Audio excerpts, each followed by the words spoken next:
What is halal? People say these people chant their magical slogans on the meat, so when we eat it, we want to be Muslims. That is the most foolish statement I've ever heard. All the creatures have been given life by the Almighty. What gives me the right to take the life of a cow away? I don't have the right. So the Almighty says, well, under certain conditions, you may be granted permission to take that life away in a specific way. So I am not allowed to destroy the creatures of the Almighty for no purpose. I cannot even destroy the ecosystem without purpose. If I want to cut trees down, I need to ask myself, why am I doing it? If there's no purpose for it, leave the tree. It has life of a different nature. You're a Muslim. You need to be at peace with everything else. But yes, if there is a need for firewood or there is a need to clear the path, I may say, in the name of the Almighty, the giver of the life, and I begin to cut that tree. So what about insects? Before you spray your mosquito repellent, that little sound that irritates you, before you spray your doom, you say, in the name of the Almighty, Bismillah, you spray your doom. What happened? They were doomed. But that was for a purpose. You don't just go and destroy. If a reptile is harming you, you may, by the name of the Almighty. You need to take His name because He's the giver of that life. Who are you to take it away? So when it comes to the animals, there are certain animals that are permissible to eat.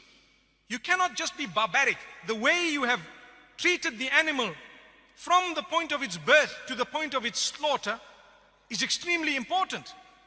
You need to be completely humane even with animals. You need to treat them, give them that life that they deserve, feed them properly, give them that air and the space. If you were to look at abattoirs that belong to non-Muslims, they are very barbarically run. To be honest with you, I've visited, I've seen, we are so shocked, nauseating.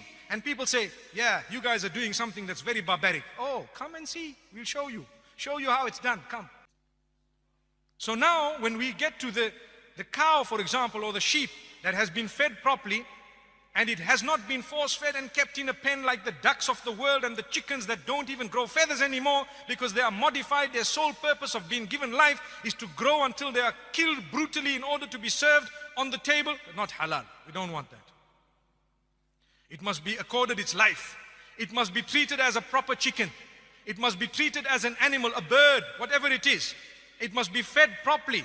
And at the same time, you bring it to the pen. You slaughter it in a way that it does not witness the others.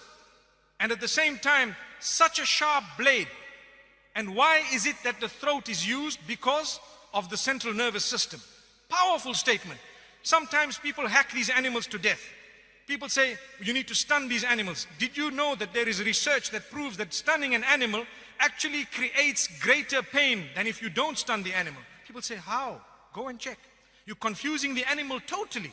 You're killing it unconscious. What are you talking about? Amazing. If you were to get cut with a blade as you're shaving, you won't even know that you're cut until water goes on it. Why? The razor was very sharp, very sharp. So we are to use a sharp blade, quick slice. When I burn my fingers, what happens? A message goes from the sensory nerves to my brain, central nervous system. It says, you are hurt, lift your hand up. It happens within a split second. But if the central nervous system is ruptured from the jugulars, the pain, the message goes up, it gets stuck there because it cannot go up anymore. Blood system, bloodstream, out. So what happens? It numbs to a halt. That is halal. If you were to slice it, the message will not go from the bottom to the top, nor from the top to the bottom, because the jugulars are gone. Windpipe and food pipe. And you have to take the permission of the giver of that life when you are slaughtering it. If not, we don't want to eat that. You have stolen it from the property of God. Allahu Akbar. How can you just cut an animal? Who are you to take that life away? You need to say, in the name of the giver of the life here, I'm taking this by your permission.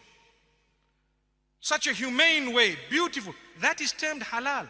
You are taking the life away. And this is the original system of the Jews and the Christians. It is the original system that was taught by all the messengers. Islam adopts it quite strictly, and so does Judaism. And I'd like to think Judaism adopts it even more strictly. Go and study, you will find it. Same system. So why do people pick on halal? It in fact is the most humane way In fact, it is the way of being protected from horse meat. Allah protect us, yes. And the supervisors will ensure that things are happening. They will tell you, we guarantee you that this thing was done properly. And guess what? It's not a horse, my brother. It is a privilege and honor to eat something that was slaughtered by the name of the giver of the life. To say, only for eating purposes, consumption, we took into consideration every rule that you have put. And we have actually fulfilled everything. So we hope we will now get the blessing of the food that we put into our mouth. If not, I'd rather eat the vegetables. May Allah protect us, really.